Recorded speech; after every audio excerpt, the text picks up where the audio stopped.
to share what's on your mind, and we'll try not to get that over the cane on the stage to pull you off, but we'll start tonight off with Mr. Tim. Mr. Tim, good to see you. Yes, Peter Tim, and last meeting I told you about the way that I think we should finance this project is with a non-ad valorem plan. Now, I have given you a copy of what I have here to show you and prove to you that it is the best way to do it. The first one is a homesteaded property with a value of, taxable value of $14,000. And they pay $496 on the non-ad valorem taxes. On the second page is a breakdown of what it's for. I'm not going to go through it all, but it is there for anybody who would like to see it. The second one is a homesteaded property, and they do pay taxes, but you notice they pay the same $495 in non-ad valorem taxes. However, when you go to the next one, which is a two-parcel property, 2 units, they pay $841, $400 more than a single-family home. All rentals pay non-ad valorem taxes. A 3-bedroom house, the apartment, pays $1,264. Another $400 added to it. A 6-family house pays a total of $2,528. So you see, all of these properties would be on a non-ad valorem payment plan. They would pay the same thing. We wouldn't be taking advantage of just the people who have an expensive piece of property and pay a lot of ad valorem taxes to pay thousands of dollars more a year for 30 years to pay this off. It would be paid off by the people who use the roads. They are the people who should pay for their fair share of the roads. I don't know how many people are represented in units. I do know I was up at the property appraiser's office, talked to a very nice fellow up there who said, yes, you can do it. It's a lot more difficult to do than just what they did. And the easy way is the easiest way to do it. I said, well, I don't care about easy. I care about being fair to the people of Lake Worth. Okay. I care of doing it right. And I hope you feel the same way as I do, and will go to the non-ad valorem, whatever the necessary thing is to do it. But do it that way so that everybody pays what everybody uses. I think that is fair. I think that is right. And this is what I'd like to bring out both at this meeting and at the next meeting, which I hope will be attended by a heck of a lot more people than this. And I will go through everything. Thank you, Mr. Tim. Good to see you. Next up this evening, I hope I don't butcher this name, is it Fedette? Philemon? Yes. Please come forward and state your name for the record and your address, please.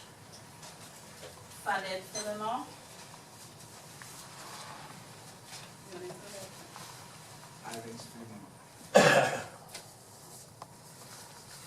We came here to explain some.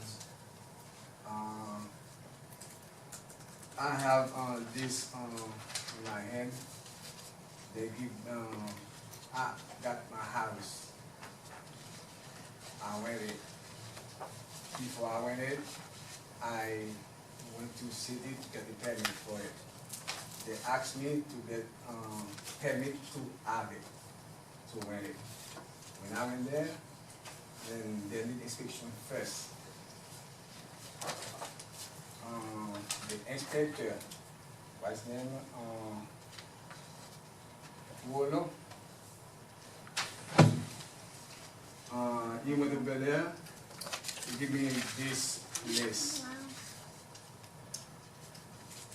I do what he asked me to do. Inspection came, fast. The next day he come over my house, he bring me this. I don't know what should I do with it. Because I believe my house built 55. There's a 3-bedroom when I buy the house. He tell me now that I have to demolish my master bedroom. I don't know why he came back from that. I came here to tell me what should I do. I don't know what should I do because then I bought it like that. If I bought it like that, why you tell me now to destroy it? Mr. Philemon, is it Philemon? Yes, Philemon. Philemon, I beg your pardon. If you'd like, I understand you've been in contact with our executive secretary, and we're trying to schedule a meeting with you. I have the documentation that you have in your hand right here, and I'd be happy to sit down with you and have that conversation. But I think there's some things that you may not be clear on, and I'd be happy to share that with you, and we'll get the folks from the city to sit down and explain it to you. I'll be glad to. Okay. What was the address? 1009 South E Street. Right near the church. Right. Yeah. And we normally don't exchange comments while folks are speaking, but when we're all done, I'll add a little bit more to what I've just shared with you. I'll Okay? be glad to because I don't know. Okay. Very well. Thank you. Thank you very much. And I think our last blue card is Michael Weiner. Mr. Weiner, Happy New Year. Nice to see you. Happy New Year, Commissioners, thank you. I don't know, things have been a little too quiet, and so I've been thinking a little bit too much. The internet has provided a revolution with respect to retail. We go up and down Federal Highway, we see it all the time. Amazon has changed the way people do things. Every little local retail at every large shopping center, almost vacant. There's 2 other revolutions that are coming that are right around the corner, and that has to do with transportation and housing. With transportation, we've all heard about Uber. I'm here tonight, I'm not hired by anybody, but I think it's just such an exciting idea.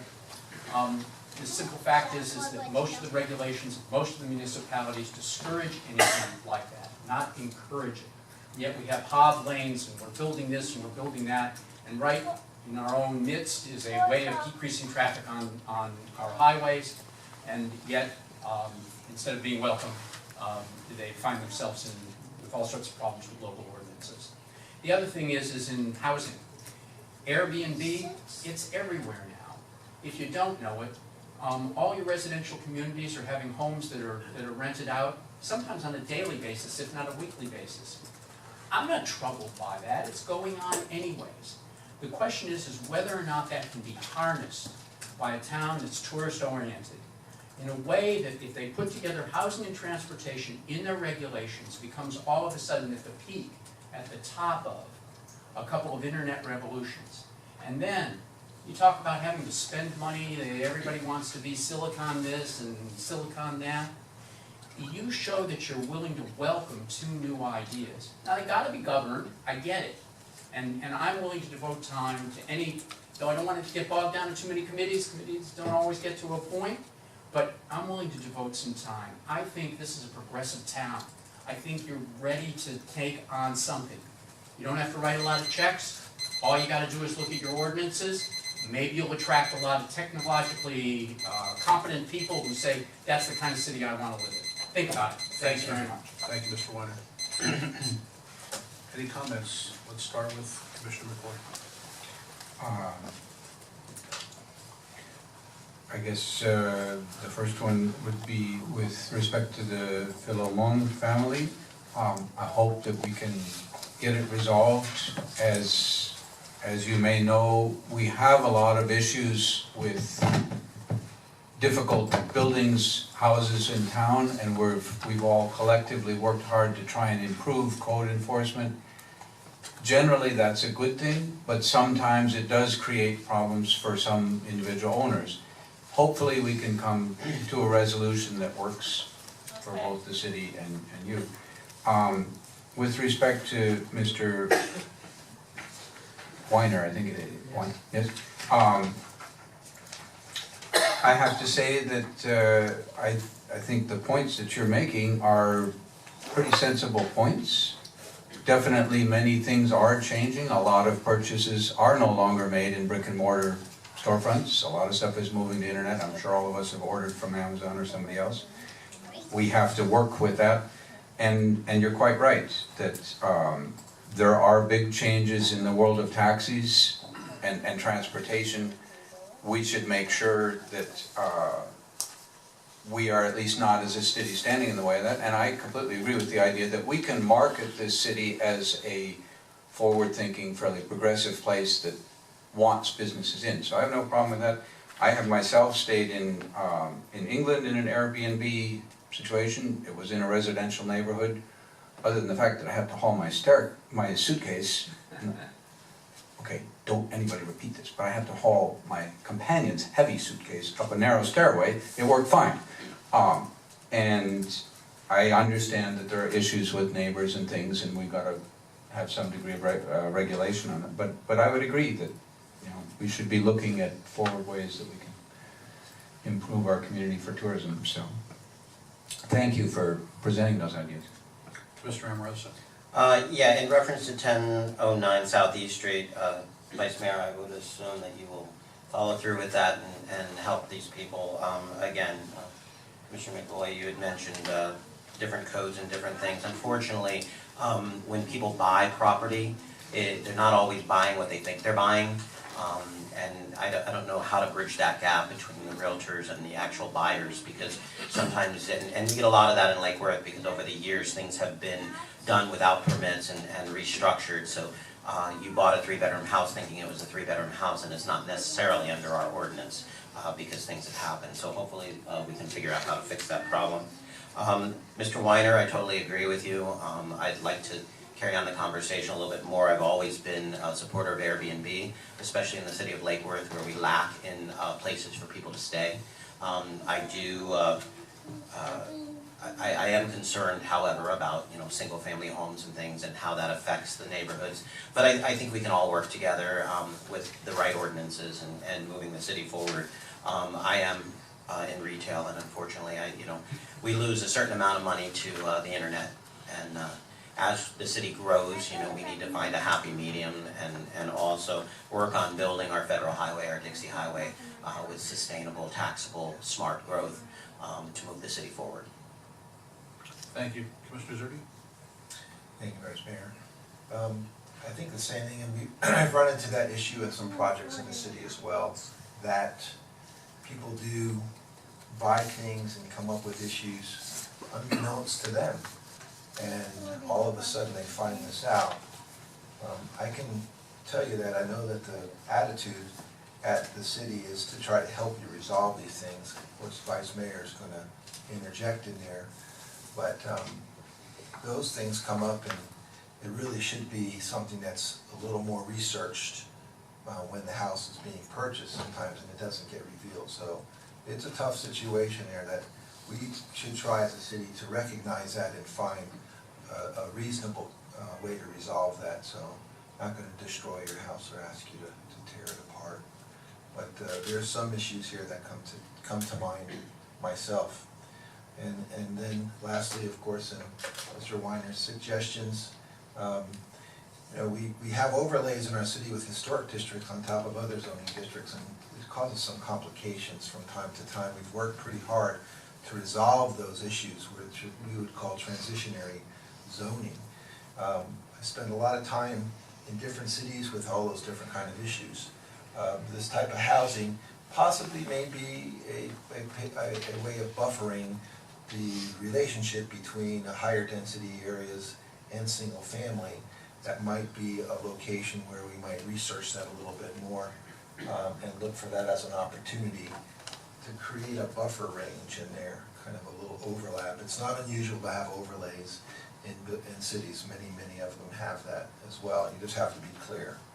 So I think that's something, and of course, we've been dealing with these vacation rentals, and we've been dealing with sober houses and things there that have caused some issues and incompatibilities. So compatibility is something that we want to be fair to everybody, those who want to come here and those who already live here, so it's something that I think we can probably look at, the manager in the future, that kind of an issue's worth looking at to relieve some of that stress.